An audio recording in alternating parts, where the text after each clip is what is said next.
जय हिंद साथियों, मैं नासिर आपके अपने इस YouTube चैनल में मैं हार्दिक स्वागत करता हूं। दोस्तों, पिछले हमारे 2 वीडियो इस संख्या पद्धति पे बन चुके हैं, जिसमें हमने विभिन्न प्रकार की संख्याएं और उन पर बनने वाले प्रश्न, इकाई अंक पर आधारित प्रश्नों को हमने पूरा कवर कर लिया है।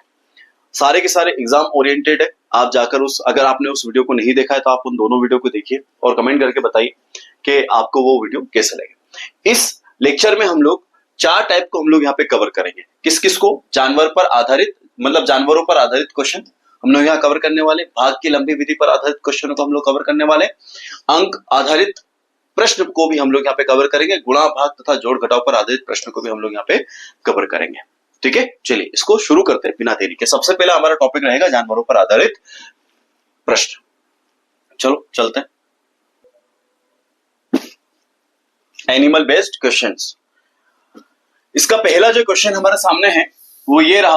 आप देखिए, आपको दिख रहा होगा कि कुछ गधेड़िए अपनी भेड़ें चरा रहे हैं। यदि जमीन पर कुल 230 पेड़ तथा उनके सिरों की कुल संख्या 60 हो तो भेड़ों की संख्या कितनी होगी?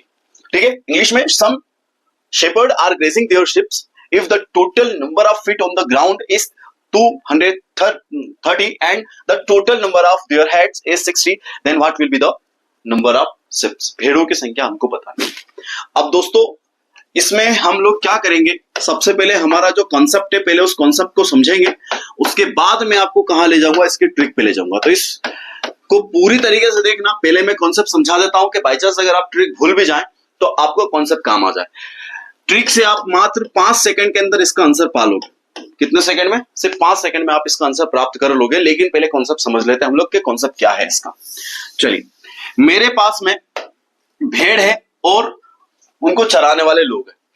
तो दोस्तों, मुझे इस क्वेश्चंस के अंदर उनके मतलब पैरों की संख्या दे रखी है, लेकिन वो भी मिश्रित रूप से, मतलब भेड़ की भी दे रखी है और साथ साथ में उनको चराने वाले जो ग्वाल होते हैं उनको भी दे रखी है। ठीक, उसके बाद में से उनके सिरों की मतलब उनके सिरों की भी संख्या दे रखी है। तो भेड़ और उनको चराने वाले लोग, उन दोनों को मिलाकर हमको दे रखी है, मतलब मिक्स रूप से उन्होंने दिया हुआ है। तो हम इस टाइप के क्वेश्चनों को वैसे विलोपन विधि के द्वारा सॉल्व करते हैं, जिसको हम लोग बहुत इजी तरीके से कर भी लेंगे। फिर उसके बाद हम लोग चलते हैं ट्रिक के ऊपर। तो चलिए हम लोग यहाँ पे मान लेते हैं। क्या मान लें? सबसे पहले तो हम लोग यहाँ पे एक काम करते हैं कि जो भेड़ है ना, उनको हम कुछ मान लेते हैं कि मान लेते हैं कि भैया टोटल भेड़ जो है वो कितने हैं? 1 है। और उनको चराने वाले जो लोग हैं, गधेड़िए, उनकी हम लोग संख्या मान लेते हैं कितनी? टोटल गधेड़िए हो जाएंगे हम लोग Y। अब मेरे को यहाँ पे इनके नंबर नहीं पता है, ना ही उनके पैरों की संख्या मुझे पता है, अलग अलग नहीं पता है ना। अभी जो मुझे पता है वो दोनों के मिलकर पता है। तो हम लोग क्या करेंगे कि चलो भेड़ को हम लोग ले लेते हैं कि भेड़ के पैर और जो अपने गधेड़िए के पैर है वो टोटल कितने हैं, उसको हम लोग समझ लेते हैं। तो सबसे पहले मैं यहाँ पे लिख देता हूं भेड़, फिर उसके बाद में से मैं लिख देता हूं किसके? उनके गधेड़िए की संख्या। मान लेते हैं कि मेरे पास में भेड़ है और मेरे पास में गधेड़िए है। अब मैं बात करूं कि इनके पैर कितने कितने होते हैं, तो आप में से कई सारे लोग यही बोलेंगे कि हाँ सर, जो भेड़ है उनके पैर कितने रहेंगे? 4। और जो उनको चराने वाले लोग हैं उनके पैर कितने रहेंगे? 2, क्योंकि वो तो इंसान है। ठीक है, तो यहाँ पे 2 पैर वाले लोग और 4 पैर वाले जानवर यहाँ पे है। ठीक है, अब मैं बोलूंगा इन दोनों के पैरों की संख्या कितनी है, तो हमको पता है कि इनके पैरों की संख्या कितनी है? 230 है। लेकिन मुझे इनके साथ तो कुछ करना पड़ेगा। ये तो मैंने उनकी संख्या लिखी है, मैंने पैरों की संख्या टोटल थोड़ी ना लिखी है। अब मुझे क्या करना पड़ेगा? जो भेड़ है ना, मुझे इसके साथ में 4 का मल्टीप्लाई करना पड़ेगा। वो जो मेरे पास में गधेड़िए है ना, मुझे इसके साथ में किसका मल्टीप्लाई करना पड़ेगा? 2 का मल्टीप्लाई करना पड़ेगा। क्यों करना पड़ेगा? क्योंकि मान लेते हैं मेरे पास में 2 भेड़ है ना, 2 भेड़ मेरे पास में है। अब मैं बोलूं कि बताओ उनके पैर कितने हैं, तो आप क्या करोगे? क्योंकि भेड़ के पैर कितने होते हैं? 4। तो आप क्या करोगे? उस 2 का मल्टीप्लाई किसके साथ में करोगे? 4 के साथ में करोगे, ताकि आपको पता चल जाए कि दोनों भेड़ों की जो पैर है टोटल कितने हो जाएंगे? 8 हो जाएंगे। ठीक है, इसी तरीके से जो ग्वाल है या उनको चराने वाले लोग हैं, अगर मैं पूछूं कि उनके पैरों की संख्या कितनी है, और वो मान लो मेरे पास में 10 लोग हैं जो उनको चरा रहे हैं, तो 10 लोग हैं तो मल्टीप्लाई करेंगे किससे हम लोग? 2 से। क्यों हम लोग 2 से क्यों मल्टीप्लाई करेंगे? क्योंकि उनके पैर कितने होंगे? 2 पैर होंगे, इसलिए 2 से मल्टीप्लाई करेंगे और हम बोलेंगे भैया टोटल 20 पैर है उनके। ठीक है, तो यहाँ पे इसलिए हमने इस भेड़ों की संख्या के साथ में 4 का मल्टीप्लाई किया और उनको चराने वाले जो हमारे पास में गधेड़िए उनके साथ में हमने 2 का मल्टीप्लाई किया। जब दोनों का हमने प्लस कर दिया तो हमारे पास में टोटल पैर कितने बन गए? यहाँ पे टोटल पैर बन गए हमारे पास में 230। क्लियर है? यहाँ पे टोटल पैर कितने बने? 230। उसके बाद में से अब सिरों की बात करते हैं, तो भेड़ के सिर कितने होंगे? एक ही सिर होगा भाई। कि किसी मतलब आपने देखे कि भेड़ों के 2-2, 3-3 सिर होते हैं? नहीं, नॉर्मली जनरली एक ही सिर होता है। तो भेड़ के लिए हमने सिर्फ एक माना, और जो ग्वाल या उनको चराने वाले जो है उनकी भी सिर कितने होंगे, एक ही होंगे। लेकिन दोनों के मिलाकर सिर कितने बता रहे हैं हमको, वो 60 बता रहे हैं। अब विलोपन विधि में हम लोग क्या करते हैं कि जिसकी वो संख्या पूछता है ना, हम उसको रखते हैं, बाकी को हम लोग वहां से विलोप कर देते हैं, हटा देते हैं। ठीक है, तो यहाँ पे हम लोग क्या करेंगे, हमको उसने भेड़ की संख्या पूछी है, तो भेड़ की संख्या पूछी तो हमको x वाली वैल्यू को रखना पड़ेगा, y वाली वैल्यू को हटा देना पड़ेगा। तो इसके लिए हम लोगों को इन दोनों को हटाना पड़ेगा यहाँ से। तो हम लोग क्या करेंगे, यहाँ पे एक क्रॉस मल्टीप्लाई करेंगे दोनों तरफ हम लोग क्या करने वाले हैं, क्रॉस मल्टीप्लाई करने वाले हैं। तो यहाँ पे कुछ नहीं, मतलब 1 मान ले, तो इस 1 का मल्टीप्लाई इस इक्वेशन के साथ में होगा, और इस 2 का मल्टीप्लाई जो है, किस 2 का मल्टीप्लाई भाई, इस 2 का मल्टीप्लाई जो है इस इक्वेशन के साथ में होगा। तो चलो हम लोग यहीं से कर देते हैं। तो पहले 1 का इक्वेशन, मतलब इस 1 का मल्टीप्लाई से इस पूरी इक्वेशन के साथ में करेंगे हम लोग। तो करते हैं, क्या मिला हमको, मिला 4x, फिर मिला 2y, और फिर मिला 230। ओके, उसके बाद हम लोग क्या करने वाले हैं, उसके बाद इस 2 का मल्टीप्लाई इस इक्वेशन के साथ में करेंगे, तो ये हो जाएगा हमारे पास में कितना, 2x, इधर हो जाएगा ये भी 2y, और इधर हो जाएगा 60 दूनी कितना होता है 120, ये हो गया आपका 120। अब हम लोग क्या करेंगे, इनका साइन, अगर साइन ऐसे है कि वो नंबर कट रहा है तो ठीक है, कोई दिक्कत नहीं, अदरवाइज हम इनके साइन को चेंज कर देंगे। तो एक का साइन चेंज होगा तो पूरे के पूरे का चेंज हो गया, या तो ऊपर वाले कर लो या फिर नीचे वाले कर लो। तो हम लोग नीचे वाले के लिए हम लोग यहाँ पे जी जान लगा देते हैं। तो ये प्लस का है तो माइनस कर दिया, ये प्लस का तो माइनस कर दिया, ये प्लस का तो माइनस कर दिया। तो ये प्लस और माइनस दोनों क्या हो गए, कैंसिल। यहाँ पे आप देखेंगे कि 4x में से माइनस का 2x चला जाएगा, तो क्या बचेगा हमारे पास में, 2x ही बचने वाला है, लेकिन प्लस का बचे क्योंकि ऊपर वाला प्लस का है। ओके, उसके बाद में से 230 में से 120 को आप लोग माइनस कर दोगे तो आपका कितना बच जाएगा, 110 यहाँ पे बच जाएगा। और जब आप इसको सॉल्व करेंगे तो 2 से जब आप इसको डिवाइड करेंगे तो हमारे पास में आंसर आ जाएगा कितना, 55। तो इस तरीके से भेड़ की जो संख्या है, x की वैल्यू निकल कर आगे 55, टोटल भेड़ कितने होंगे, 55 होंगे। लेकिन मान लो हमसे वो गरड़िए की संख्या पूछ लेता, तो हम लोग क्या करते हैं, हमको पता है कि टोटल सिर कितने हैं, 60 है, या फिर इस इक्वेशन में रख देते। तो अगर इस यहाँ पे रखते तो 60 हमने रखा, उसके बाद में से 55 रखा, और इसको 55 को उधर ले जाते हैं हम लोग। ठीक है, माइनस करते हमारा 5 आंसर आ जाता। या फिर माइंड में आप लोग ऐसे भी कर सकते थे कि भैया टोटल सिरों की संख्या कितनी है, 60 है, और हमने भेड़ों की संख्या कितने निकाली, 55। तो 60 सिर में से 55 सिर तो गए, ठीक है, मतलब पता कर लिया हमने। अब बचे सिर कितने, 5। तो वही संख्या किसकी हो जाती, वो हो जाती गरेड़ियों की संख्या। ठीक है, तो ये हो गया दोस्तों कॉन्सेप्ट। अब हम लोग समझते हैं इसकी ट्रिक, जो कि बहुत ज्यादा इजी है, बहुत शानदार है। बस आपको उसमें एक चीज यहाँ पे याद रखनी पड़ेगी, और अगर आपने वो याद रख ली तो फिर तो आपको कभी दिक्कत नहीं आएगी। चलिए मैं उसको यहीं पे समझा देता हूं, फिर आगे के क्वेश्चन हम लोग उसी ट्रिक से करने वाले हैं, कॉन्सेप्ट पे हम लोग नहीं जाएंगे। ठीक है, चलिए, तो जो ट्रिक मैं आप लोगों को बताने जा रहा हूं ना, उस ट्रिक के अंदर आपको एक बात हमेशा ध्यान में रखनी है। क्या बात वो ध्यान में रखनी है कि भाई आप उस ट्रिक से हमेशा 4 पैर वाले जानवरों की संख्या ही निकाल पाएंगे, जानवरों की संख्या ही निकाल पाओगे। मतलब क्या बोल रहे हो सर आप, मतलब मैं ये बोल रहा हूं कि भाई जो ट्रिक मैं आपको बता रहा हूं उससे 4 पैर वाले जानवरों की संख्या निकलेगी, तो 2 पैर वालों की कैसे निकालेंगे।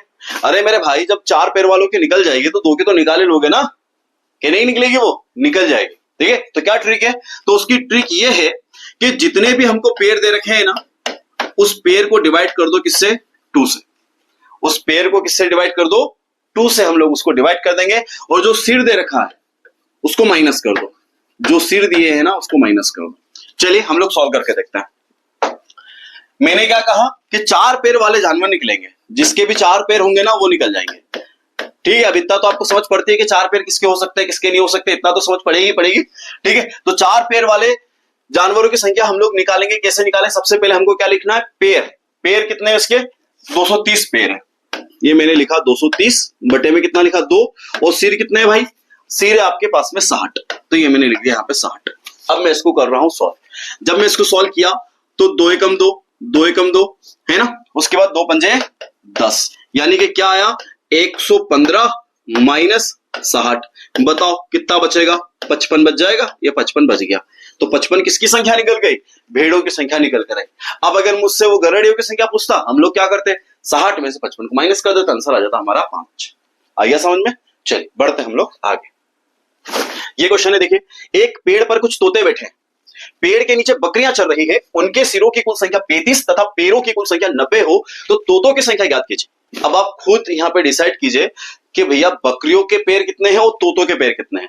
ठीक है, बकरियों के पैर कितने हैं, 4 और तोतों के पैर कितने हैं 2। हम लोग क्या करेंगे, मैं जो तरीका आप लोगों को यहाँ पे बताया उससे क्या हम लोग पता करेंगे 4 पैर वाले जो जानवर होंगे उनकी संख्या निकल कर आएगी, यानी कि बकरियों की संख्या निकल कर आने वाली है। ठीक है, तो सबसे पहले हम लोग लिखने वाले पैर, तो इनके टोटल पैर कितने हैं 90, तो मैंने लिख दिए 90 बटे में क्या कर देंगे हम लोग 2, और सिर कितने हैं, तो सिर है 35, तो ये मैंने लिख दिया 35। अब 2 से जब आप इसको सॉल्व करेंगे कितना आ जाएगा आपके पास में 45, और 45 में से आपका 35 चला जाएगा तो कितना बचेगा आपके पास में 10। लेकिन ये 10 किसकी संख्या निकल गई है, बकरियों की संख्या निकल गई है। हमें तो किसकी संख्या चाहिए, तोतों की संख्या चाहिए। तो हम लोग क्या करेंगे, टोटल सिर देख लेंगे, टोटल सिर कितने हैं 35, तो 35 में से ये 10 चले जाएंगे तो आंसर कितना आ जाएगा, तोतों की संख्या 25, जो कि ये रहा है ना दोस्तों। इसे इसके अंदर आपको ज्यादा माथापच्ची करनी ही नहीं। ठीक है, चलिए इस टाइप के और कुछ एक आध दो क्वेश्चन देखते हैं। मुझे बोला है कि तालाब के किनारे बगुले अपना चारा चुग रहे। बगुले देखा होगा ना आप लोगों ने, व्हाइट व्हाइट कलर के। ठीक, वहां कुछ कुत्ते खेल रहे हैं। कौन खेल रहा है, वहां कुछ कुत्ते खेल रहे हैं। यदि सिरों की कुल संख्या 24 है और पैरों की कुल संख्या 60 है तो बगुलों की संख्या ज्ञात कीजिए। ठीक है, तालाब के किनारे कुछ बगुले अपना चारा चुग रहे थे, वहीं पे कुछ कुत्ते खेल रहे थे। यदि उनके सिरों की कुल संख्या 24, याद रखना सिर टोटल कितने हैं 24, और पैरों की कुल संख्या कितनी है 60, तो बगुलों की संख्या हमको बताना है। बगुले मतलब 2 पैर वाले जो जानवर होते हैं वो। ठीक है, तो हम जिस तरीके का इस्तेमाल कर रहे हैं, मैं बार बार इसको इसलिए लिख रहा हूं ताकि आपको समझ में आ जाए कि हम 4 पैर वाले जानवरों की संख्या निकाल रहे हैं, यानी कुत्तों की संख्या निकल कर आएगी, फिर उसके बाद हमको बगुलों की संख्या निकालना है। और ट्रिक क्या है, तो 4 पैर वाले जानवरों को निकालने के लिए पैर बटे 2 माइनस सिर है ना, क्या करेंगे पैर, तो पैर कितने इनके टोटल पैर है 60, तो मैंने ये लिख दिया 60 बटे में क्या कर दिया 2, और सिर कितने भाई, तो सिर है इनके 24, तो मैंने यहाँ पे लिख दिया 24। ठीक है, उसके बाद जब आप इसको सॉल्व करेंगे तो हमारे पास में आ जाएगा 30, और हमारे पास में निकल के आ जाएगा 6। लेकिन 4 पैर वाले यानी कि कुत्तों की संख्या निकल के आई है, लेकिन हमसे पूछा किसका है, बगुलों की संख्या हम लोगों से पूछी है। तो बगुलों की संख्या हमको निकालने के लिए हम लोगों को क्या करना पड़ेगा कि भैया बगुलों की संख्या निकालने के लिए टोटल सिर जो कि 24 है उसमें से माइनस कर देंगे 6 को, तो हमारा आंसर आ जाएगा कितना 18। तो ये रहा हमारा 18 आंसर। ओके, कितनी प्यारी और कितनी शानदार ट्रिक है, बहुत इजी तरीके से आप इस टाइप के क्वेश्चन को सॉल्व कर पाएंगे। चलिए आगे बढ़ते हैं। अब आता है हमारे पास में एक और सवाल जो कि जानवरों पर ही आधारित है। यहाँ पे आप इसको जरा पढ़िए, क्या दिया है कि कुछ घोड़े और उतनी ही संख्या में आदमी, मतलब इस लाइन से यह समझ में आ रहा है कि जितने घोड़े हैं और उतने ही आदमी हैं, मतलब हर एक आदमी के पास में एक एक घोड़ा है, या हर घोड़े को एक एक आदमी मतलब चला रहा है। ठीक है, तो मुझे बोला है कि कुछ घोड़े और उतनी ही संख्या में आदमी कहीं जा रहे हैं। आधे मालिक अपने घोड़ों पर बैठे हैं, जबकि बाकी लोग अपने घोड़ों को आगे बढ़ाते हुए चल रहे हैं। अगर जमीन पर चल रहे पैरों की संख्या 70 है तो घोड़ों की संख्या हमको बताना है। जमीन पर चल रही पैरों की जो संख्या है वो 70 है, और हमसे पूछा क्या है, घोड़ों की संख्या पूछी है। तो दोस्तों आपको यहाँ पे क्या समझना है कि जो आदमी और जो घोड़े हम लोगों को दे रखे हैं उनकी सबसे पहली बात तो संख्या सेम है। अब उसमें से भी आपको ये समझना है कि आधे जितने भी आदमी होंगे उसमें से आधे आदमी घोड़ों के ऊपर बैठे होंगे। ठीक है, और आधे आदमी जो है अपने घोड़ों का नेतृत्व करके जा रहे हैं, लगाम पकड़कर वो चल रहे हैं। ठीक है, अब जितने आदमी जमीन पर मतलब चल रहे हैं, घोड़ों पे नहीं बैठे हुए हैं वो, और जितने घोड़े हैं वो, ठीक है, उन सभी के पैरों की जो टोटल संख्या है वो टोटल कितनी है 70 है, 70 है। फिर उसके बाद हमसे पूछा है तो बताइए कि भैया घोड़ों की संख्या कितनी है। तो दोस्तों यहाँ पे हम लोग इसको इस तरीके से सॉल्व करेंगे। इसके लिए हमको किसी ट्रिक व्रिक पे जाने की जरूरत नहीं है, और उस ट्रिक को आप यहाँ पे लगा भी नहीं सकते, इसलिए नहीं लगा सकते क्योंकि वहां पे हमको सिर का होना जरूरी। यहाँ पे सिर दे ही नहीं रखा, यहाँ पे तो क्या दे रखा है हमको, सिर्फ पैरों की संख्या दे रखी है। ठीक है, वो भी कुछ अलग अलग उलझा कर, पहेली बना कर। तो क्या करेंगे हम लोग यहाँ पे कि जितने भी घोड़े होंगे हम उसको मान लेते हैं क्या x। ठीक, और जो आदमी होंगे मेन उनको भी क्या मान ले हम लोग x, क्योंकि भैया जितनी संख्या हॉर्स की है उतनी ही संख्या मैन की है। ठीक है, तो हमने क्या किया, हमने लिखा x प्लस x। अब पैरों की संख्या दे रखी है, जो कि पैरों की संख्या कितनी है 70। अब डायरेक्ट तो हम इसको लिख नहीं सकते, तो हमको बताना पड़ेगा कि भैया जो हॉर्स है उनके टोटल पैर कितने होते हैं 4, और जो मैन है उनके टोटल पैरों की संख्या कितनी है 2, मतलब पैर कितने होते हैं 2 है ना, सॉरी पैर कितने होते हैं 2, घोड़ों के पैर कितने होते हैं 4। अब उसके बाद में से हमको ये बोला गया है कि जितने आदमी है ना उसमें से आधे आदमी घोड़ों पर बैठे, मतलब उनके पैर तो जमीन पे चल नहीं रहे, वो तो लटके हुए हवा में, वो तो यहाँ तो बात किसकी की जा रही है, जमीन पे चल रहे पैरों की संख्या। जमीन पर चल रहे पैरों की संख्या 70 है, तो घोड़े के तो पूरे के पूरे पैर आएंगे, लेकिन आदमियों के आधे ही पैर आएंगे। ठीक है, ये आधे आदमियों के ही पैर आएंगे, तो हम यहाँ पे किससे डिवाइड कर देंगे, 2 से डिवाइड कर देंगे। आया समझ में, कोई दिक्कत कोई परेशानी, बस फिर अपन ने इसको सॉल्व कर दिया। तो जब सॉल्व किया तो अब हम यहाँ पे क्या कर रहे हैं 4x और x यही बचा हमारे पास में, तो 4x प्लस x कितना हो जाएगा हमारे पास में 5x। उसके बाद सॉल्व करेंगे तो कितना हो जाएगा हमारे पास में 70। तो अब इसको सॉल्व कर रहे हैं तो 14 पंजे कितना होता है 70, यानी कितनी बार चला गया 14 बार। तो यहाँ पे x की वैल्यू कितनी निकल कर आई भाई, x की वैल्यू निकल कर आई है 14। मतलब के जो हॉर्स है वो है x और x की वैल्यू कितनी 14। तो हॉर्स की वैल्यू हम लोगों ने निकाल ली। मान लो अगर वो मेन की वैल्यू हमसे पूछता तो हम लोग क्या करते हैं, मेन की वैल्यू कितनी होती है x, तो उसकी भी वैल्यू क्या आ जाती है 14। तो इस तरीके से हमारा आंसर बनता है यहाँ पे 14। ठीक है, तो इस टाइप के क्वेश्चनों में आपको उलझन ज्यादा होनी नहीं चाहिए, बहुत इजी टाइप का क्वेश्चन है और हमने इसके सारे जो टाइप्स आते हैं वो हमने यहाँ पे कवर अप कर लिए। आपको उलझने की अब जरूरत नहीं है, आप इनको करिए, एग्जाम में इसी टाइप से आपके क्वेश्चन आने वाले, ज्यादा उलझाने वाले क्वेश्चन नहीं आएंगे। चलिए बढ़ते हैं हम लोग आगे नेक्स्ट। चलिए अब नेक्स्ट आ गया हमारा कि भाग्य की लंबी विधि पर आधारित प्रश्नों को हमको यहाँ पे समझना है। भाई लंबी विधि लिखा है, इसका मतलब मैं लंबी विधि से नहीं समझाऊंगा, है ना, मतलब शॉर्ट ट्रिक ही बताऊंगा मैं आपको, लेकिन कॉन्सेप्ट के साथ में बताऊंगा आपको। तो चलिए हम लोग इसको शुरू करते हैं। तो सबसे पहले मुझे दिया है कि 1265 में किस संख्या से भाग दे कि भागफल 84 तथा शेषफल 5 प्राप्त हो। तो सबसे पहले हम कुछ चीजें समझ लेते हैं ताकि हमको चीजें अच्छी लगे और आसानी से समझ में आने भी लगे।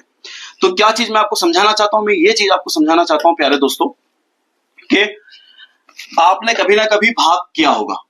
क्या होगा भाग, ठीक है। तो हिंदी वाले बच्चों के लिए पहले मैं यहाँ पे बता देता हूँ, उसके बाद अपन इंग्लिश वाले बच्चों के लिए भी देख लेंगे। तो सबसे पहले हम लोग इस टाइप का कुछ बनाते हैं और यहाँ पे लिखते हैं, यहाँ पे जो कुछ नंबर लिखते हैं ना उस नंबर को हम लोग भाज्य के नाम से जानते हैं। यहाँ पे जो भी नंबर लिखा जाता है बीच में हम उसको भाज्य के नाम से जानते हैं और इसके इधर हमको जो मिलता है ना इसको तो हम लोग कई बार बोलते हैं कि भागफल। तो ये तो सभी बच्चों को पता है कि ये क्या होता है, भागफल होता है। लेकिन इधर वाले में कई बार कंफ्यूज होते हैं बच्चे, तो बीच वाले को भाज्य बोलते हैं, उधर वाले को भागफल बोलते हैं, और जो यहाँ पे रहता है जिससे हम लोग डिवाइड करते हैं उसको हम लोग भाजक बोलते हैं। क्या बोलते हैं, भाजक बोलते हैं, ये भाजक। उसके बाद अगर बाय चांस कुछ बच जाता है तो हम लोग उसको क्या बोलते हैं, शेषफल बोलते हैं। ये बात आपको याद रखना है, क्या बोलते हैं, शेषफल बोलते हैं। ठीक है, इंग्लिश में क्या करेंगे, तो इंग्लिश में हम लोग यहाँ पे लिख देते हैं इस तरीके से कि यहाँ पे जो नंबर होता है ना हम उसको बोलते हैं डिविडेंड। क्या बोलते हैं, डिविडेंड। ठीक है, डिविडेंड हम इसको यहाँ पे बोल रहे हैं। उसके बाद यहाँ जो लिखा जाएगा ना उसको बोला जाएगा डिवाइजर। क्या बोला जाएगा, डिवाइजर। और यहाँ पे क्या आ जाएगा हमारे लिए, कोसेंट। क्या आ जाएगा, कोसेंट। ठीक, और जो बच जाता है हम उसको बोलते हैं रिमाइंडर। क्या बोलते हैं, रिमाइंडर। ये बात आपको यहाँ पे ध्यान में रखनी है। तो भाजक, इधर वाले को भाजक बोल रहे हैं, जिससे भाग दिया जाएगा उसको भाजक बोलते हैं, जिसमें भाग दिया जाता है उसको हम लोग भाज्य बोलते हैं। उसके बाद जो आंसर निकल कर आता है वो हमारा होता है भागफल। अगर बाय चांस सब कुछ काटने के बाद आपको पॉइंट में नहीं जाना है तो फिर जो बचता है ना उसको हम लोग बोलते हैं शेषफल। ठीक है, तो इंग्लिश में डिवाइजर, डिविडेंड, उसके बाद में से कोसेंट और नीचे क्या आ जाएगा हमारा रिमाइंडर। अब कुछ चीज हम लोग यहाँ पे समझते हैं दोस्तों। हमको एग्जाम में यानी कि जो हम लोग टाइप यहाँ पे कर रहे हैं ना उसके अंदर आपसे भाज्य पूछ सकता है, भाजक पूछ सकता है, भागफल पूछ सकता है, शेषफल पूछ सकता है, कुछ भी वो पूछ सकता है। लेकिन दो यहाँ पे कॉन्सेप्ट बहुत ज्यादा इंपॉर्टेंट हो जाते हैं। वो कौन सा इंपॉर्टेंट है, तो चलिए मैं आपको यहाँ पे और समझा देता हूँ, थोड़ा सा देखते हैं।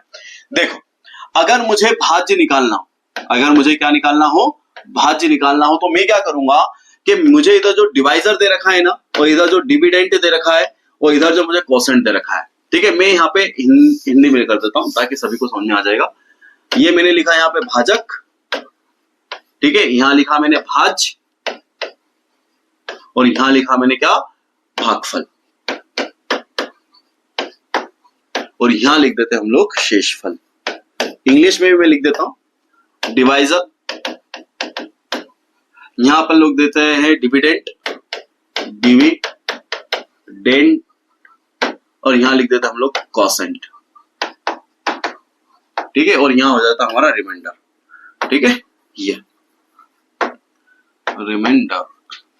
अब अगर मुझे भाज्य की वैल्यू पता करना है तो क्या करूंगा मैं, भाज्य की वैल्यू पता करने के लिए मुझे इन दोनों का मल्टीप्लाई करना पड़ेगा। इन दोनों का, भाजक और भागफल का मल्टीप्लाई करूंगा, और जो भी मेरे मल्टीप्लाई करने पर जो भी मुझे प्रोडक्ट मिलेगा, है ना, जो भी मुझे गुणनफल मिलेगा उस गुणनफल में मैं शेषफल को ऐड कर दूंगा। तो टोटल वैल्यू किसकी हो जाएगी, भाज्य की हो जाएगी। बस यही काम हमको यहाँ पे करना है। क्या भाज्य बराबर होता है क्या, भाजक, क्या भाजक प्लस, सॉरी मल्टीप्लाई करना है, मल्टीप्लाई भागफल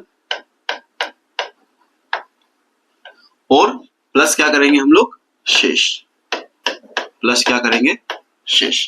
तो भाज्य निकालने का ये वाला हो जाता है आपका कॉन्सेप्ट, जो कि बहुत काम में आने वाला है। ठीक है, अब इसी से हम लोग एक कॉन्सेप्ट और बना सकते हैं। वैसे तो कॉन्सेप्ट कई सारे बन सकते हैं, लेकिन हम लोग यहाँ पे भाजक की एक कॉन्सेप्ट और बना लेते हैं कि मान लेते हैं मुझे किसी प्रश्न में भाजक पूछ लिया जाए, है ना। ये भाई समझ लेना, जो इंग्लिश वाले बच्चे हैं ये इसको बोलते हैं डिविडेंड, ये होता है डिवाइजर। मतलब आप समझ रहे हो ना, डिवाइजर मल्टीप्लाई बाय कोसेंट, है ना। तो मैंने यहाँ पे डिवाइजर कर दिया, यहाँ पे होगा मल्टीप्लाई बाय कोसेंट और यहाँ होगा आपका रिमाइंडर। ठीक है, अब मुझे क्या निकालना है, भाजक निकालना है, भाजक। तो भाजक निकालने के लिए, डिवाइजर निकालने के लिए मुझे क्या करना होगा, समझते हैं। इधर क्या लिखा है, भाज्य, ये मैंने लिख दिया भाज्य। ठीक, उधर से क्या उठा के लिया है, शेषफल। तो शेषफल उधर का आएगा प्लस का, तो इधर आगे का हो जाएगा माइनस का, ये मैंने कर दिया शेष। और ये मल्टीप्लाई का साइन है, अगर हम उसको आरएचएस से एलएचएस की तरफ ले जाएंगे तो जो भागफल है हमारा वो कहां जाएगा, नीचे आ जाएगा। तो यहां पे लिख दिया हमने भागफल। तो इस तरीके से आप लोग क्या निकाल सकते हो, भाजक या डिवाइजर की वैल्यू निकाल सकते हो। ये दो कॉन्सेप्ट आपको याद रखना है, बाकी के काम आपके बहुत इजी यहाँ पे होने वाला है। चलिए पहले क्वेश्चन पे अब हम लोग चलते हैं। पहला क्वेश्चन मुझे बोलता है कि 1265 में किस संख्या से भाग दिया जाए। याद रखना, यहाँ पे आपको ये क्वेश्चन को समझना बहुत ज्यादा जरूरी है। जितने भी इबारती प्रश्न होते हैं ना, हमको उसके क्वेश्चन को समझना बहुत ज्यादा जरूरी। मुझे बोला कि 1265 में किस संख्या से भाग दे, तो मुझे यहीं से समझ में आना चाहिए कि वो मुझसे क्या पूछना चाह रहा है, भाजक के बारे में पूछना चाह रहा है। तो 1265 में किस संख्या से भाग दे कि भागफल 84 तथा शेषफल कितना प्राप्त हो, 5 प्राप्त हो। By what number should we divided 1265 so that the quotient is 84 and the remainder is 5। तो मुझे उस नंबर को पता करना है। तो कुल मिलाकर वो मुझसे क्या पूछना चाहता है, भाजक के बारे में पूछना चाहता है। और भाजक के बारे में पूछना चाहता है तो अभी जस्ट हम लोगों ने पता करा कि भाजक कैसे पता करेंगे हम लोग, कि जो भी मुझे भाज्य दे रखा है उस भाज्य में से मैं किसको माइनस करूंगा, शेषफल को माइनस करूंगा और डिवाइड किससे करूंगा, भागफल से मैं उसको डिवाइड करूंगा, तब जाकर मेरा आंसर मुझे मिलेगा। ठीक है, तो चलिए भाजक पता करना है। तो भाजक को हम लोग x मान ले, उसको ऐसे कैसे रहने देते हैं। भाज्य कितना है 1265। वैसे तो आप चाहो तो डायरेक्ट वहां से सॉल्व कर सकते हैं, लेकिन कोई दिक्कत नहीं, एक सवाल हम लोग करके देख लेते हैं। शेषफल कितना है 5, ये लिखा मैंने 5 बटे में क्या कर देंगे हम लोग 84 कर दिया। उसके बाद इसको और सोल्व किया हमने, तो 1200 कितना बचा 60 और अपॉन में कितना आएगा हमारे पास में 84। अब ये दोनों नंबर आपके किससे डिवाइड होने वाले, ये दोनों नंबर आपके डिवाइड होने वाले 12 से। तो 12 से या 12 से जाएगा तो 12 से 84, 12 से 84। उसके बाद में से 12 धाम 120, 12 धाम 120, 12 पंजे 60, तो 105 ये आपका हो गया। उसके बाद 7 से जब आप इसको डिवाइड करोगे तो 7 एकम 7, 7 पंजे 35, यानी कि आपका जो डिवाइजर है वो कितना है 15 है। कहां रहा, ये रहा 15। तो इस तरीके से आप इसको सॉल्व कर सकते हैं। वैसे तो आप डायरेक्ट यहाँ पे सॉल्व कर 1265 में से 5 को माइनस किया, कितना बचा 1260, उसको वहीं पे आप चाहे तो डिवाइड कर सकते हैं, कोई दिक्कत नहीं। ठीक है, जितना टाइम बचाओगे उतना काम मुझे तो समझाना है, इस वजह से मैं स्टेप बाय स्टेप यहाँ पे लिख रहा हूँ। अब हम लोग चलते हैं नेक्स्ट क्वेश्चन के ऊपर, जो कि हमको मिलता है ये वाला कि 1708 में से कौन सी छोटी से छोटी संख्या घटाई जाए कि प्राप्त नई संख्या 13 से पूर्णतः विभाज्य हो या भाज्य हो, पूर्णतः विभाज्य हो। 1708 में से कौन सी छोटी से छोटी संख्या घटाई जाए कि प्राप्त नई संख्या 13 से पूर्णतः विभाज्य हो। इस टाइप के जब क्वेश्चंस आते हैं ना, तो कुल मिलाकर वो बोलना चाहता है कि 13 से पूरा पूरा कटना चाहिए और हमको कोई ऐसा नंबर उसमें से माइनस करना है। तो कुल मिलाकर हम लोग 1708 में क्या करें, 13 का डिवाइड कर दें। तो 1708 में हम किसका डिवाइड कर रहे हैं, 13 का हम लोग डिवाइड कर रहे हैं। तो 13 ये एक भाजक है हमारा। ठीक है, अब हम देखते हैं कि हमारा क्या बचता है, जो बचेगा ना उसी को हम लोग माइनस कर दे, हमारा आंसर आ जाएगा फटाफट। ठीक है, तो चलो करते इसको। 13 एकम 13 माइनस क्या, कितना बचा आपके पास में से 4, इधर से क्या आया 40, मतलब 0 हो गया, 40 हो गया। फिर 13 39, ये मैंने 39 लिख दिया। कितना बचा आपके पास में से 1, ऊपर से क्या उतारा आपने 8, 18 हो गया। फिर 13 एकम 13, ये मैंने 13 एकम 13 लिख दिया, माइनस क्या, कितना बचा आपके पास में 5। ये जो बचा है ना, यही आपका आंसर है। मतलब 1708 में से अगर आप 5 माइनस कर देंगे तो जो भी नंबर बचेगा वो 13 से पूरा पूरा डिवाइड हो जाएगा, क्योंकि सवाल ही ऐसा है कि 1708 में से कौन सी छोटी से छोटी संख्या घटाई जाए कि प्राप्त नई संख्या, घटाने के बाद जो संख्या है प्राप्त नई संख्या 13 से पूर्णतः विभाजित हो जाए। ठीक है, तो 5 5 है, अगर हम 1708 में से इस 5 को माइनस कर देंगे तो हमारा वो नंबर पूरा पूरा 13 से डिवाइड हो जाएगा। इसी टाइप का एक क्वेश्चन मैं आपको दूंगा फटाफट, जो कि आपको खुद को करना है। ये वाला क्वेश्चन आप खुद करके देख लीजिएगा कि 1560 में से कौन सी सबसे छोटी संख्या जोड़ी जाए। अब घटाने के बजाय क्या कर देंगे, जो जितना नंबर बच रहा होगा ना उसको ऐड कर देंगे। चलो इसको भी मैं ही सॉल्व कर दूंगा। छोटी संख्या जोड़ी जाए कि प्राप्त नई संख्या 18 से पूर्णतः विभाज्य हो जाए, तो इसको भी इसी तरीके से करना है। अब बात किसकी की जा रही है, छोटी से छोटी संख्या हमको जोड़ने की बात की जा रही है ना। जोड़ तो कितनी बड़ी संख्या सकते हैं, लेकिन छोटी से छोटी संख्या जोड़ने की बात कर रहा है। तो 12 आपके 1565 में हम लोग डिवाइड करें किसका, 18 का हम लोग यहाँ पे डिवाइड करने के लिए जा रहे हैं। 18 से आप लोग डिवाइड करोगे तो 15 तो जा नहीं रहा, तो 156 के ऊपर हमको जाना पड़ेगा। तो 18 8 कितना होता है आपका, 18 8 होता है 144। तो ये मैंने 144 लिख दिया, सॉरी 18 8 144 ये मैंने कर दिया। माइनस करो इसको, कितना बचा आपको इसमें से, 6 में से 4 गया कितना बचा, 2 बचा, 5 में से 1 गया कितना बचा, 1। ठीक है, ये तो पूरा कैंसिल हो गया। अब उसके बाद में से क्या बच रहा है आपके पास में, 120। ठीक है, कितना बच रहा है, 120। अब उसके बाद में से हमारे पास में आ जाता है 18 छके 108, 18 छके 108 है ना। तो यहाँ पे हम लोग लिख देते हैं 6, तो 108 हमने कर दिया। माइनस करके देखते हैं कितना बच रहा है, 12 बच रहा है। अब 12 अगर हमारे पास में बच रहा है तो मुझसे पूछना चाह रहा है कि 1265 में ऐसी कौन सी संख्या छोटी से छोटी जोड़ दी जाए कि प्राप्त नई संख्या 18 से पूर्णतः विभाजित हो जाए। तो हमको क्या करना है कि भैया 12 बच रहे हैं। अब 12 में हमको एक ऐसा नंबर जोड़ना है जो कि 18 से पूरा पूरा डिवाइड हो जाए, जो दोनों के मिलाकर 18 से पूरा पूरा डिवाइड हो जाए। तो भाई 18 है, 18 की पहाड़ा बोलना है, तो इसमें क्या कम पड़ रहा है, 6 तो कम पड़ रहा है। अगर इन दोनों को ऐड कर दिया जाएगा तो क्या हो जाएगा, 18 हो जाएगा। तो ये 18 से पूरा पूरा कट जाएगा। तो इसलिए हमारा यहाँ पे जो आंसर बन जाएगा कि अगर हम 1560 में 6 और प्लस कर देंगे तो हमारा ये जो आंसर है आपको, मतलब जो नंबर हमारा बनेगा नया नंबर 1566, वो 18 से पूरा पूरा डिवाइड हो जाएगा। तो इस तरीके से आपका जो आंसर आ जाता है वो आ जाता है आपका यहाँ पे 6। ठीक है, क्लियर है। तो इस टाइप का अगर क्वेश्चन आए तो आप उसको कर लीजिएगा। चलिए, अब हमारे पास में से एक और क्वेश्चन आता है। वो क्वेश्चन क्या है कि यदि किसी संख्या को 69 से विभाजित किया जाता है तो शेष 45 बचता है। अगर कोई नंबर हमारे पास में है, कोई भी नंबर है ना, कोई एक भाज्य हमारे पास में, उसको अगर हम 69 से विभाजित करते हैं तो हमारे पास में शेष कितना बचता है, 45 बचता है। यदि उसी संख्या को 23 से विभाजित किया जाए तो शेष कितना प्राप्त होगा, ये हमसे पूछना चाह रहा है। बुक्स के अंदर कई सारे टाइप्स या कई बेकार तरीके से इसको सॉल्व करने के लिए तरीके बताएं, लेकिन आपको उन बेकार तरीकों पे नहीं जाना। हमको हमारा स्मार्ट वर्क करना है, काम सही तरीके से करना है। हम लोग क्या करेंगे कि यदि किसी संख्या को 69, कोई संख्या है उसको 69 से डिवाइड करते हैं तो हमारे पास में जो शेष बच जाता है ना, वो शेष क्या बचता है, 45 बचता है।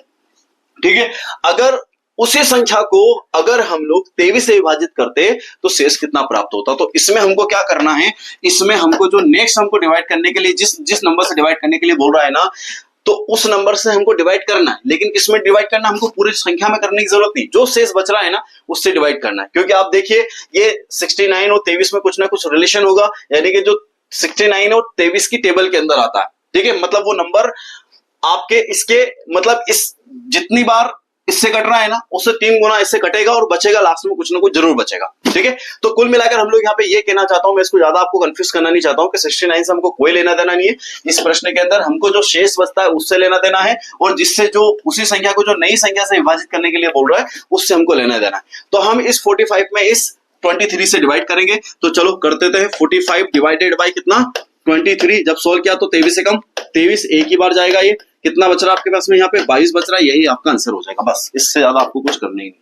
ठीक है, आपको आगे समझ में आ जाएगा। मैं एक और क्वेश्चन देता हूं कि यदि किसी संख्या को 49 से विभाजित किया जाए, किससे 49 से विभाजित किया जाए तो हमारे पास में शेष कितने बच जाते हैं, 32 बच जाते हैं। और उसके बाद में से वो बोलना चाह रहा है कि यदि उसी संख्या को हम 7 से विभाजित करते तो शेष कितना प्राप्त होता। तो घबराने वाली बात नहीं, जो हमको इससे तो आपको लेना देना नहीं, हमको लेना देना किससे, शेष से लेना देना है। तो 32 में हम लोग डिवाइड करेंगे किसका, इस 7 से, जो कि उस संख्या को काटने वाला है। ठीक है, तो अब हम इसको सॉल्व करते हैं। तो कितनी बार जाएगा, 7 चौक 28 मैंने कर दिया, 7 चौक 28। कितना बच रहा भाई यहाँ पे, तो आपके पास में यहाँ बच रहा है कितना, 4।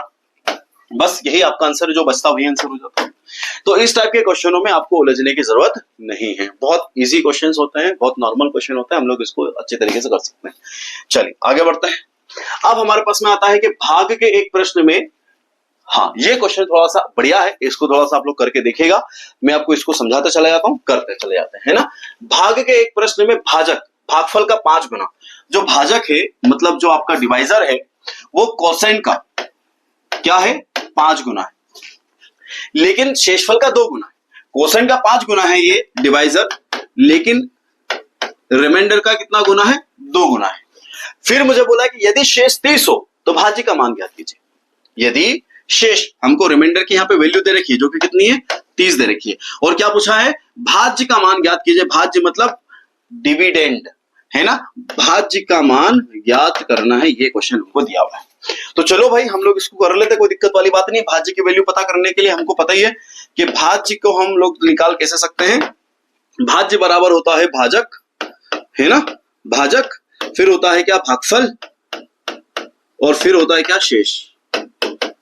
शेष ये प्लस का साइन है, थोड़ा सा छोटा लिख देता हूं यार मैं इसको, बड़ा हो गया है ये। यहां पे लिखते हैं हम लोग भाज्य, भाज्य बराबर भाजक, भाजक, फिर लिखते हैं मल्टीप्लाई भागफल,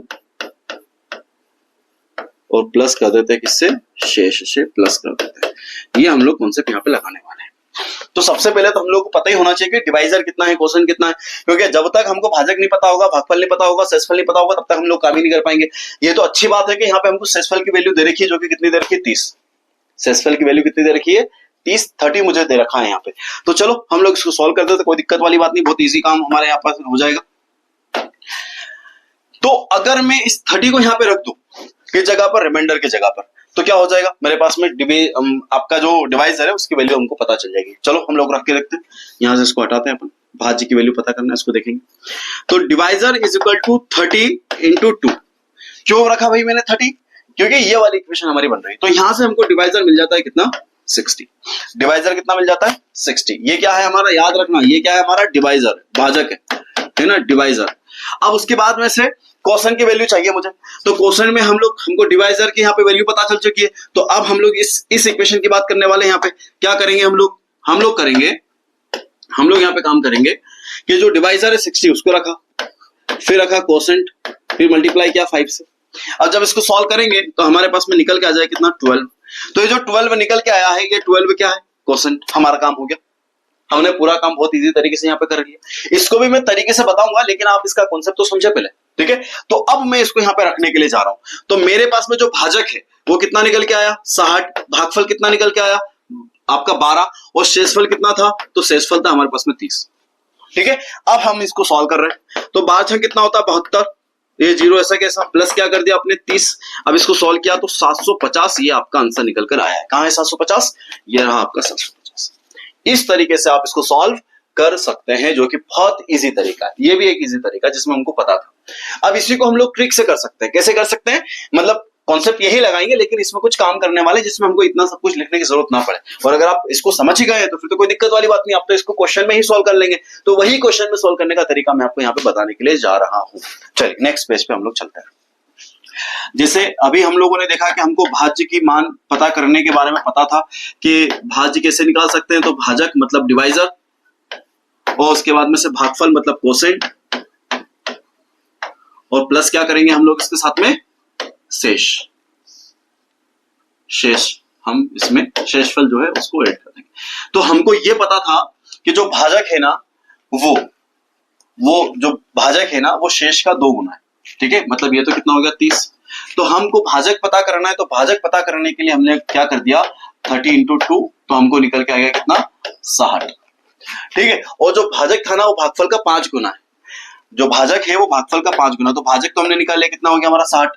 फिर भागफल, तो जितना भाजक है ना उतना हमने लिखा, और बटे में क्या कर दिया भाजक भागफल का कितना गुना था 5 गुना था, वो हमने यहाँ पे रख दिया, और प्लस क्या कर दिया हमने यहाँ पे 30। अब इसको सॉल्व कर दो, 5 72, सॉरी 12 पंजे 60, उसके बाद 5 72 720 प्लस 30, आंसर आपके सामने आ गया 750। इस तरीके से भी आप इसको सॉल्व कर सकते हो। मैं इसको नेक्स्ट क्वेश्चन के अंदर और थोड़ा इजी तरीके से करने की कोशिश करता हूं ताकि आप तक बात पहुंच जाए। मुझे बोला है कि भाग के एक प्रश्न में भाजक भागफल का 10 गुना, भाजक भागफल का 10 गुना। तो सबसे पहले तो अपन लिख देते हैं, ये मैंने लिख दिया भाजक, सॉरी भाज्य, ये मैंने लिख दिया क्या, भाज्य। उसके बाद किसको लिखे, भाजक यानी कि डिवाइजर, मल्टीप्लाई, इसको लिखे हम लोग भागफल, और फिर प्लस क्या कर दे, शेष को प्लस कर देते हैं। ठीक, अब हमको यहां पे देखना है कि शेष कितना है। तो शेष है भाई यहां पे 40, शेषफल कितना है 40, 40। मुझे बोला है कि एक भाग के एक प्रश्न में भाजक भागफल का 10 गुना लेकिन शेष का 5 गुना है। तो शेषफल, ये जो भाजक है ना, ये शेषफल का 5 गुना है। तो 40 गुणित कितना करते हैं 5, कितना निकल के आया भाई 200, मल्टीप्लाई भागफल। अब मुझे यहां पे बोला है कि भाग के एक प्रश्न में भाजक भागफल का 10 गुना है, भाजक भागफल का 10 गुना है। तो हम लोग क्या करेंगे, बटे में 10 कर दिया, हो गया हमारा काम। और ये 40 ऐसा कैसे, अब ये 0 से 0 कैंसिल। अब 200 का मल्टीप्लाई 20 बार करना है, तो 4000 तो यही हो गया और 40 वो है, तो हमारा आंसर आ गया 4040, जो कि ये रहा, कहां रहा, ये आपका आंसर। ठीक है, तो इस तरीके से आप इसको सॉल्व कर सकते हैं, जो कि इजी है ना, टफ नहीं है, इजी है। चलिए आगे बढ़ते हैं। नेक्स्ट मुझे बोला है फिर से एक प्रश्न के अंदर के भाग के एक प्रश्न में एक विद्यार्थी ने 36 के बदले में 63 को भाजक के रूप में लिया। आंखें उसकी उलट गई हुई। भाग के एक प्रश्न में एक विद्यार्थी ने 36 के बदले 63 को भाजक के रूप में लिया। याद रखना, डिवाइड उसको किससे करना था, 36 से करना था, लेकिन उसने किससे कर दिया, 63 से कर दिया। ठीक है, फिर उसके बाद बोला कि भाजक के रूप में लेता है, तो उसने जब उस नंबर को डिवाइड कर दिया तो उसका जो भागफल निकल के आया, उसका जो उत्तर निकल के आया, वो कितना निकल के आया 24। मतलब शेषफल कुछ बचा ही नहीं है ना, पूरा पूरा कट गया। तो उसका उत्तर 24 था। तो सही उत्तर क्या है ये हमसे पूछना चाह रहा है। तो उत्तर सही क्या है, इनमें से उत्तर सही क्या है। वैसे तो दिमाग लगा लो, 24 का उल्टा क्या कर दे 42, लेकिन सही है कि नहीं वो थोड़ा देख लेते हैं हम लोग। तो भाई जैसा कि हम लोगों को ये पता है कि अगर हम किसी भी संख्या में अगर इससे डिवाइड करते हैं तो भाजक एक अलग होता है, भागफल एक अलग होता है। फिर अगर भाजक का मल्टीप्लाई अगर हम उस भागफल के साथ में कर दे तो हमको कौन सा नंबर मिल जाता है, भाज्य निकल कर आ जाता है। तो दोस्तों मैं यहाँ पे ये करने जा रहा हूं कि भाग के एक प्रश्न में एक विद्यार्थी ने 36 के बदले 63 को भाजक में रूप में लिया और डिवाइड करने पर उसका आंसर कितना निकल के आया, 24 निकल कर आया। तो अगर हम लोग इस भाजक और इस भागफल का मल्टीप्लाई कर दे, मतलब कि 63 मल्टीप्लाई बाय 24, तो मल्टीप्लाई और मतलब मल्टीप्लाई करने पर जो मुझे मिलेगा वो क्या मिलेगा, भाज्य मिलेगा। मतलब इन दोनों के मल्टीप्लाई करने से मुझे क्या प्राप्त हो जाएगा, भाज्य प्राप्त हो जाएगा। अब जब भाज्य प्राप्त हो जाएगा तो मुझे क्या चाहिए, सही उत्तर चाहिए। तो सही उत्तर पाने के लिए मुझे 63 की जगह उस भाज्य में किससे भाग देना पड़ेगा, 36 से भाग देना पड़ेगा। तो मान लेते हैं कि इन दोनों का मल्टीप्लाई हो गया और जो भी हमको मिला वो भाज्य हो गया। अब भाज्य में हम लोग किससे डिवाइड कर रहे हैं, 36, जो कि वास्तव में रियल भाजक है, डिवाइजर है, सही डिवाइजर है। तो हमने डायरेक्ट इसको 36 से डिवाइड कर दिया। ठीक है, आप यही समझे कि मैंने इन दोनों का मल्टीप्लाई करा, मुझे भाज्य मिल गया और भाज्य मिल गया। तो अब मुझे उत्तर चाहिए, मतलब एक नंबर है जिसमें मुझे किसी नंबर से डिवाइड करना और वो नंबर कौन सा, 36। ठीक है, बस मैं इसको डिवाइड करूं, मुझे सही उत्तर मिल जाएगा। तो ये 12 से पूरा पूरा कट रहा, 12 36, 12 दूनी 24, फिर 3 से इसको काटे, 3 दूनी 6, 3 एकम 3, 21 दूनी कितना हो गया आपका, 21 दूनी हो गया आपका भैया। ये रहा आपका सही उत्तर, जो कि यहाँ पे मैंने तो पहले ही कहा था 24 का जस्ट अपोजिट कर दो, आंसर आ जाएगा 42। ठीक, लेकिन भाई ऐसे मत करना, इसे सॉल्व करना। ठीक है, चलिए इस टाइप के क्वेश्चन हमारे पास में कंप्लीट होते हैं। अब हम जा रहे हैं अंक आधारित प्रश्न। अंक आधारित प्रश्न, ये टाइप बहुत प्यारा है, आप इसको अच्छे से करिएगा। आप इसको नॉर्मल और हल्के में मत लीजिएगा। अगर एग्जाम में आ गया तो कई सारे बच्चे तो कर ही नहीं पाएंगे इस टाइप के क्वेश्चन को। चलिए देखते हैं क्वेश्चन किस टाइप के।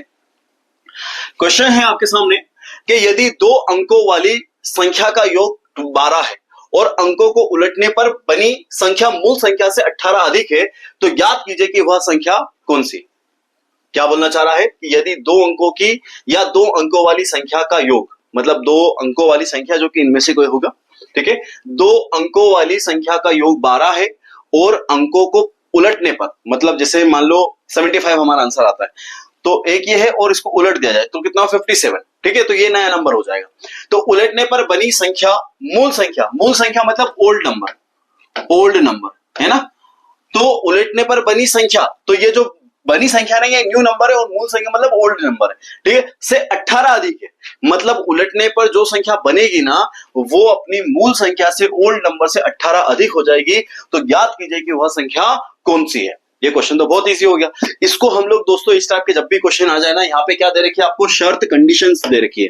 यहाँ पे आपको क्या दे रखी है, कंडीशंस दे रखी है, शर्त दे रखी है। बस शर्त जहां पे आ जाती है ना, वहां पे आपको फिर अपना एक्स्ट्रा दिमाग लगाने की जरूरत नहीं है। लेकिन अगर आप इसके बुक के तरीके पे चले जाएंगे तो फिर तो आप लोग मतलब बाकी क्वेश्चन करने से रहेगा, है ना, फिर तो दिमाग आउट हो जाएगा। तो आपको शर्त को समझना है। तो यहाँ पे आपको शर्त कितनी दे रखी है, 2 शर्त दे रखी है भैया, 2 अंकों की एक संख्या है ना, जिनका योग कितना है 12। तो पहली बात तो हम लोग ऐसा समझ ले कि भैया 2 अंकों की संख्या है ना, ऐसे समझ लेते हैं 2 अंकों की संख्या। ये सिर्फ समझाने के लिए आपको कर रहा हूं, आपको ये सब लिखना नहीं है एग्जाम के अंदर, आपको तो बस कैसे सोल्व करना वो मैं आपको बता दूंगा। लेकिन एक शर्त आपके दिमाग के अंदर होना चाहिए, और उनका योग कितना है, उन दोनों अंकों का योग कितना है, तो 12 है। उसके बाद में से अगर उनको उलट दे तो क्या होगा कि जो न्यू नंबर है वो ओल्ड नंबर से कितना अंतर, कितना आपको डिफरेंस मिलेगा, 18 का डिफरेंस मिलेगा। मतलब न्यू नंबर बड़ा हो जाएगा और ओल्ड नंबर क्या है, छोटा, और तब जाके हमको मतलब तभी तो हमको पता चलेगा ना कि न्यू संख्या जो है या जो नई संख्या बन रही है मूल संख्या से 18 अधिक है, तो मतलब नई संख्या बड़ी होना चाहिए, ठीक है। तो वो पूछना चाह रहा है कि बताइए वह संख्या कौन सी है। तो इतनी सारी कंडीशन है दोस्त। सबसे पहली बात तो 2 अंकों वाली संख्या होना चाहिए, तो इनमें से वो संख्या होगी, ठीक है। उसके बाद अंकों का योग 12 होना चाहिए, तो देखिए 7 5 12, 6 6 12, 4 8 12, 5 7 12, ये सब ये चारों ऑप्शन जो है इन दोनों को फॉलो कर रही है। अब ये जो तीसरी कंडीशन ना, इसको जो इन तीनों में से फॉलो कर लेगा वो हमारा आंसर हो जाएगा। चलिए 7 5 12 इसको उलटते हैं, तो 7 और 5 को उल्टा तो कितना होगा, 57। ये 57 हमारा न्यू नंबर है भाई, 57 क्या है हमारा न्यू नंबर। अब इस कंडीशन को फॉलो ही नहीं कर रहा है, क्योंकि संख्या को, अंकों को उलटने पर बनी संख्या मूल संख्या से 18 अधिक होना चाहिए। तो 57 उलटने पर ये तो संख्या क्या बन गई, हमारी छोटी बन गई। ये ओल्ड नंबर है और ये हमारा न्यू नंबर है। इससे क्या होना चाहिए भाई, 18 अधिक होना चाहिए, ये नंबर इससे 18 अधिक होना चाहिए, जो कि नहीं है। तो फिर हम लोग क्या करें, नेक्स्ट पे चलते हैं। तो यहाँ पे तो डिफरेंस कुछ आएगा ही नहीं, तो ये नंबर भी हमारा घट गया। उसके बाद में से 48, और इसको जब अपन ने उल्टा तो क्या बना, देखते हैं। उलटने पे ये बन रहा है हमारा 84 है ना, 48 है तो 84 बन गया। अब दोनों के बीच में डिफरेंस देखते हैं, तो डिफरेंस तो भैया बहुत ज्यादा निकलने वाला है। देखते हैं 14 में से 8 गए, कितना बचा, 6। उसके बाद में से 7 में से 4 गए, कितने बचे आपके पास में से 3। तो बहुत ज्यादा डिफरेंस निकल गया, तो ये भी हमारा आंसर नहीं हो सकता, ये भी हमारा आंसर नहीं हो सकता। अब किस पे जाए हम लोग, 57 हमारा लास्ट बचा हुआ है, 57 है, ठीक है, 57 है। अब 57 के नंबरों को हम लोग उलटते हैं, तो यहाँ पे जब हम इसके नंबरों को उल्टेंगे तो कितना बन जाएगा, 75। तो ओल्ड नंबर है 57 और न्यू नंबर है 75। अब हम लोग डिफरेंस देखते हैं, तो 57 में से 75 में से 57 चला गया तो कितना बचा, 18। बस यही हमारा आंसर होगा। हमने सब कुछ देख लिया, ये कंडीशन लगा ली, ये कंडीशन लगा ली, ये वाली कंडीशन लगा ली, तीनों अप्लाई हो रही है इसके ऊपर, ये हमारा आंसर हो गया। तो दोस्तों ये बातें जो है, कंडीशन जो है, आपको प्रश्न से देखना है और ऑप्शन पे अप्लाई करते चले जाना है। कैसे, हम लोग कुछ क्वेश्चन करके देखते हैं। देखिए आपके सामने एक सवाल आया है कि 2 अंकों वाली एक संख्या अंकों के योग से 4 गुना है। याद रखना क्या बोला है कि 2 अंकों वाली एक संख्या है ना, अंकों के योग से 4 गुना है। अंकों का योग से मतलब है कि भैया ये मतलब ये हमारे ऑप्शन है, इन्हीं में से हमारा एक आंसर है। हमने इन दोनों को प्लस कर दिया, प्लस करने पर हमको क्या मिला, 3। और उसके बाद में हमको बोला कि अंकों का जो योग है, जो कि 3 आया है, वो 4 गुना है। तो देखते हैं 4 गुना मतलब 4 से मल्टीप्लाई करने पर वापस 21 आना चाहिए। तो 4 3 12, मतलब ये ऑप्शन तो हमारा यहीं पे खत्म हो गया, पहला कंडीशन ही नहीं लग पाया। यहाँ पे जब हम लोगों ने देखा तो 1 + 3 कितना हो गया, 1 + 2 मतलब कितना हो गया, 3। अब इसके साथ में 4 का मल्टीप्लाई करते हैं, तो 4 का मल्टीप्लाई किया, कितना निकल के आया हमारे पास में, 4 3 12। मतलब ये इस कंडीशन को फॉलो कर रहा है कि 2 अंकों वाली एक संख्या अंकों के योग से 4 गुना है, तो अंकों के योग से 4 गुना हो गया। अंकों का योग कितना था, 3, इसके साथ 4 का मल्टीप्लाई किया तो कितना हो गया, 12। उसके बाद बोल रहा है कि जब संख्या में 9 जोड़ा जाता है, जब संख्या में, यानी कि जो हमने 12 को अभी तक हम लोग अभी 12 पे पहुंचे हैं, अगर 9 जोड़ा जाता है तो उसके अंक उलट जाते हैं। तो कोई बात नहीं, हम इसके अंदर 9 को प्लस कर देते हैं। तो 2 9 कितना हुआ, 11, 1 इसको दे दे, कितना हो गया, 21। तो देखो उसके अंक पलट गए, 1 1 2 था, 2 1 हो गया।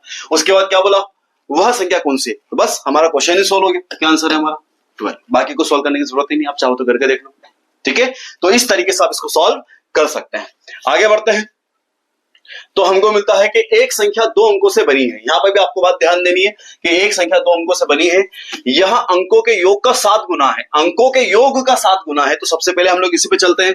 इसको जब अपन प्लस करेंगे, प्लस करा हमने, कितना हो गया 3, मल्टीप्लाई किया किससे 7 से, तो 7 क्या कितना हो गया 21। मतलब ये हमारा आंसर हो सकता है, क्योंकि देखो अंकों का योग कितना 3 और अंकों के योग से कितना होना चाहिए 7 गुना, तो 7 गुना हो रहा है, क्योंकि 7 से मल्टीप्लाई करने पर वापस कितना आ रहा है 21 आ रहा है, 21 आ रहा है। फिर उसके बाद बोला कि वह संख्या ज्ञात कीजिए यदि दहाई का अंक इकाई के अंक से एक अधिक है। उसका जो दहाई का अंक है यानी कि 10 प्लेस वाला जो नंबर है उसके इकाई के अंक से एक अधिक होना चाहिए। तो दहाई का नंबर है 2 और इकाई का अंक है 1, इन दोनों के बीच में डिफरेंस देखो कितना है, तो ये जो दहाई का अंक है वो इकाई के अंक से एक अधिक है। मतलब ये वाला जो आपका ऑप्शन है ये फॉलो कर रहा है।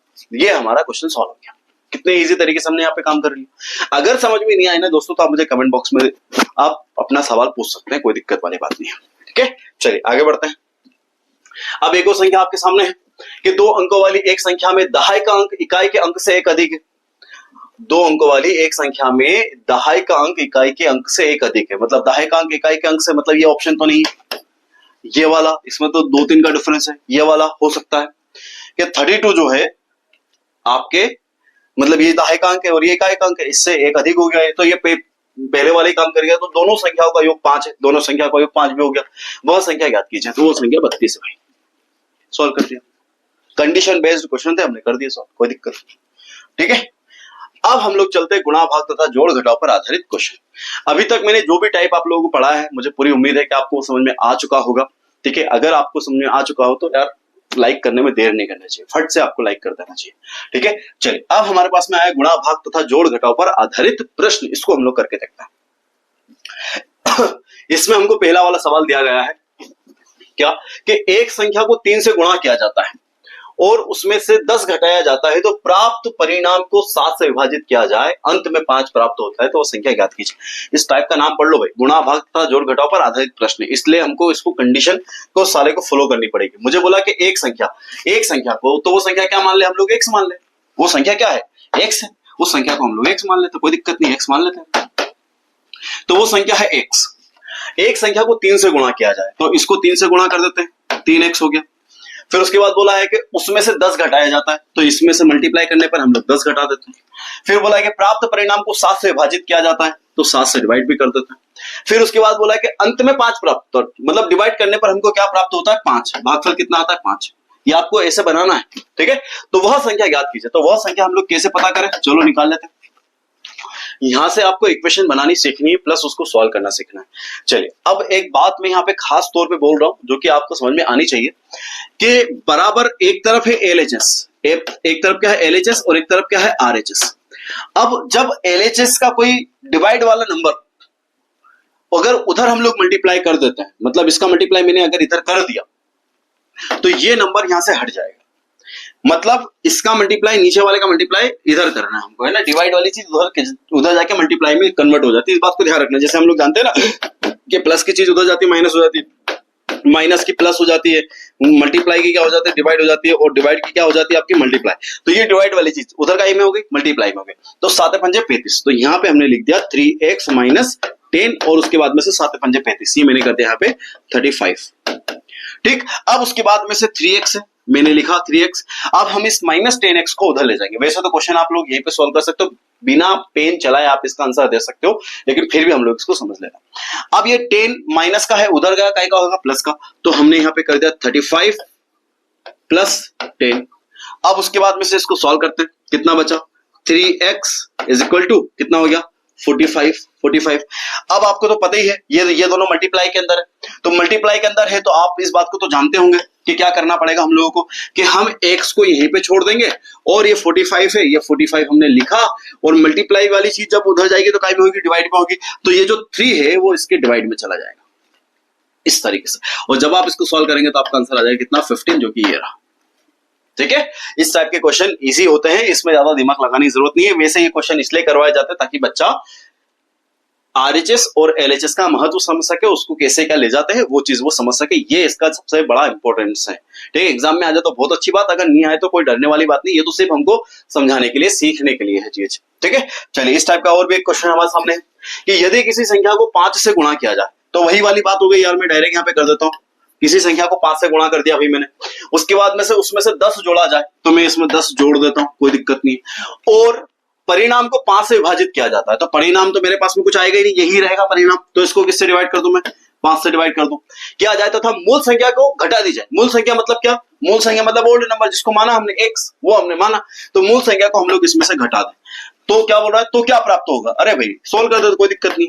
देखो मैंने इस क्वेश्चन में समझाया था कि जब बराबर के इधर एलएचएस और आरएचएस से कोई नंबर इधर से उधर जाता है तो वो नंबर यहां से हट जाता है, लेकिन यहां पे बात हो रही है कि भैया ना तो एलएचएस तरफ कुछ ले जा रहे हैं ना ही आरएचएस तरफ कुछ ला रहे हैं, इसका मल्टीप्लाई इधर करना है, लेकिन आप इसको ऐसा समझ लीजिए कि इधर कुछ भी नहीं है, मतलब x के बटे में हम लोग 1 मान लेते हैं, तो इस 5 का मल्टीप्लाई हो जाएगा x के साथ में, किसके साथ में हो जाएगा, इस 5 का मल्टीप्लाई हो जाएगा इस x के साथ में, इस 1 का मल्टीप्लाई हो जाएगा इस पूरी इक्वेशन के साथ में, तो क्या होगा, चलो इधर हो जाएगा 5x और आपस में इन दोनों का भी मल्टीप्लाई होगा, है ना, आपस में इन दोनों का भी आपस में मल्टीप्लाई होगा, तो चलो देखते हैं। तो 5x फिर प्लस 10 जैसा था वैसा का वैसा लिख दिया, ठीक। अब उसके बाद में से इस 5 का मल्टीप्लाई हम लोग इधर करेंगे, क्योंकि ये वाला मल्टीप्लाई तो हो गया, अब ये वाला करते हैं, माइनस 5x और अपन में क्या रखेंगे 5 1 जा 5, मतलब कि भाई जब अपन लोग इधर थे तो ये 7 यहां से हटा था और यहां से पूरा क्लीन हो गया था, 7 पंजे 35 ये बराबर के उधर हो गया था, लेकिन यहाँ पे क्या कंडीशन चल रही है कि इस 5 का मल्टीप्लाई इस x के साथ में हुआ, लेकिन उसका वजूद अभी जिंदा है, यहाँ पे हटा नहीं है यहाँ से, ठीक है। चलिए अब इसको सॉल्व करते हैं, क्या होगा, तो यहीं पे देख लो, ये 5x से ये माइनस का 5x चला गया, प्लस का माइनस से कट गया, क्या बचा 10/5, तो इसको सॉल्व कर देंगे हम लोग, तो सॉल्व करने पर क्या मिलेगा हमको, देखो 5 दूनी 10, आंसर क्या आ जाएगा आपका सीधा सट 2, ये रहा आपका आंसर, ठीक है, क्लियर है, डरने वाली बात नहीं, बहुत इजी क्वेश्चन है, हम लोग कर सकते हैं, कर रहे हैं, ठीक है। नेक्स्ट हमको बोला है कि एक संख्या को 6 से विभाजित किया जाए, हाउ भाई ले, ये लिखा मैंने x बटे में क्या कर दिया हमने 6, विभाजित किया जाता और भागफल में 5 जोड़ जाता, हाउ भाई ले, जोड़ दिया मैंने 5, ठीक।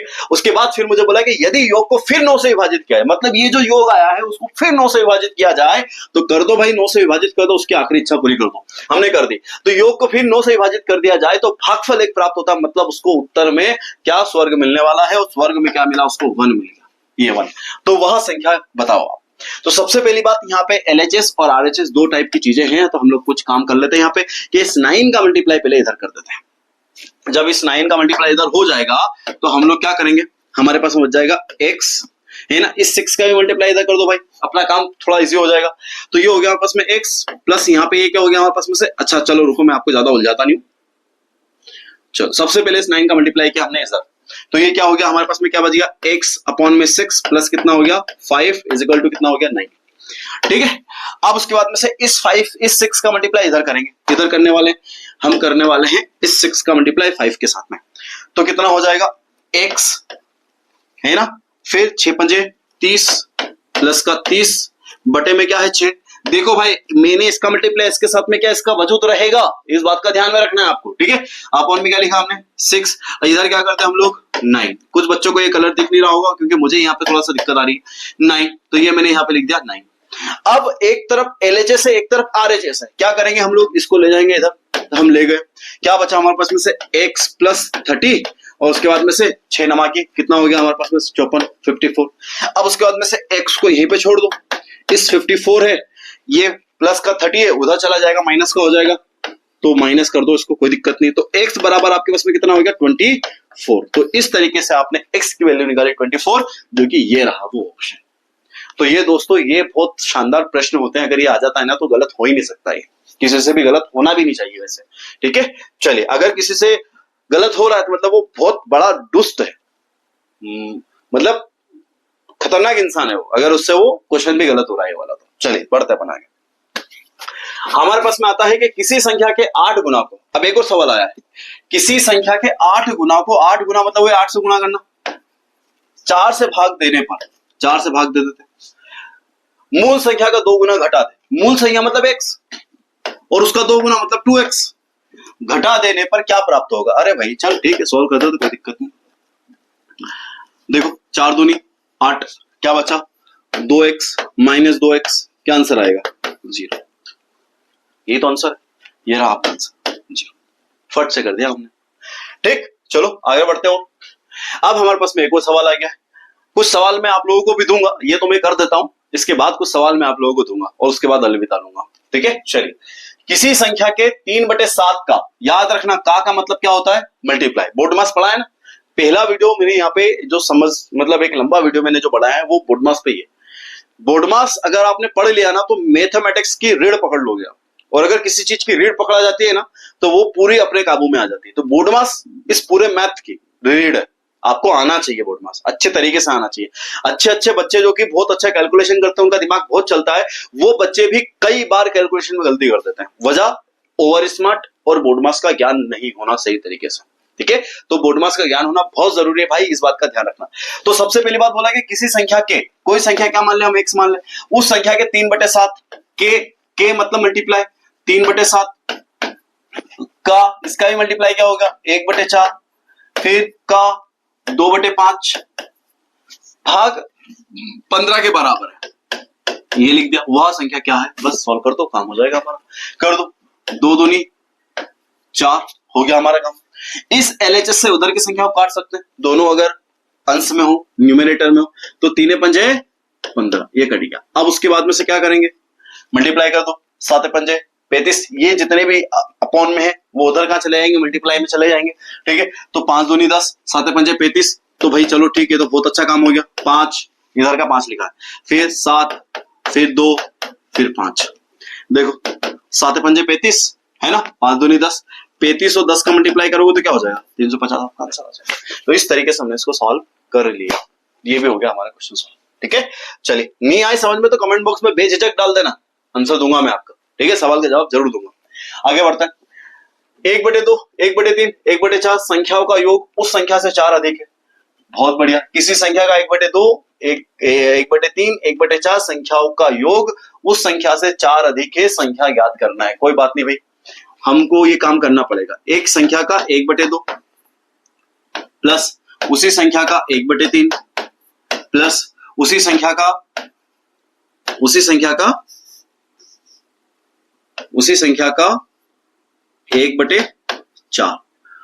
उस संख्या से 4 अधिक है। कौन सी संख्या, x, इससे कितने अधिक है 4, कर दिया हमने, कोई दिक्कत नहीं। मतलब मैं इसको लिख सकता हूं x/2 plus x/3 plus x/4 बराबर x + 4। देखो यार, मैं आपको समझाने के लिए सब कुछ लिख रहा हूं, बाकी और कोई मेरा मकसद नहीं है, ठीक है। 2, 3 और 4 का अगर आप एलसीएम लोगे तो 2, 3, 4 का एलसीएम कितना हो जाएगा, 2, 3 और 4 का जो एलसीएम आ जाएगा वो आ जाएगा आपका 12। बस कर दो, ये 12 कर दिया। फिर इस 12 में 2 से डिवाइड करो, कितने बार गया 6 बार, 6 का ऊपर वाले के साथ मल्टीप्लाई किया, कितना हो गया 6x।